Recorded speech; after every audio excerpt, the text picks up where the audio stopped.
ओम शांति। 26/9/22 की साकार मुरली से स्टोरी।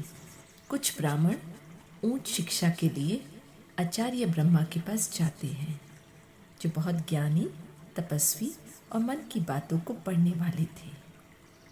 सभी ब्राह्मण उनको नमन कर कहते हैं, हम आपके पास शिक्षा लेने आए हैं।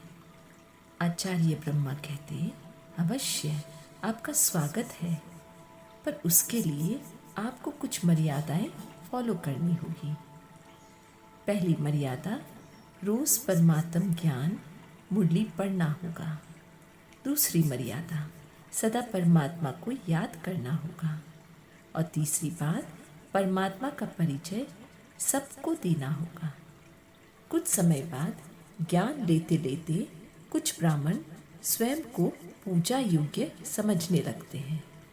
ब्रह्मा उनकी मन की बात पढ़ लेते हैं। तभी एक दिन ब्रह्मा यज्ञ की तैयारी करते हुए कहते हैं, ये रुद्र ज्ञान यज्ञ परमात्मा ने रचा है।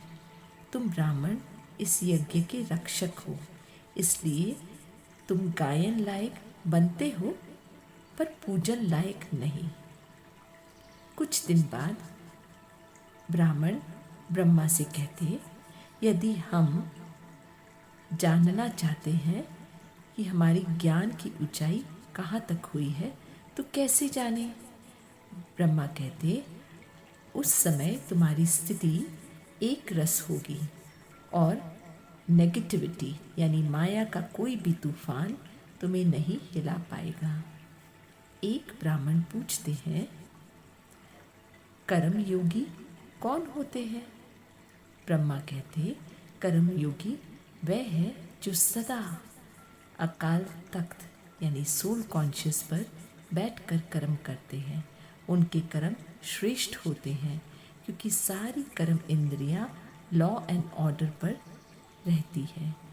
इस प्रकार कर्म योगी को खुशी व शांति मिलती है।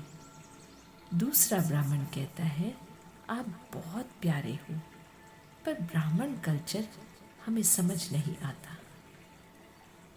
ब्रह्मा हंसते हुए कहते हैं, ब्रह्मा बाप के प्यारे वह है जिनका ब्राह्मण कल्चर से प्यार है। ब्रह्मा के प्यार और शिक्षाओं से सभी ब्राह्मण स्वयं को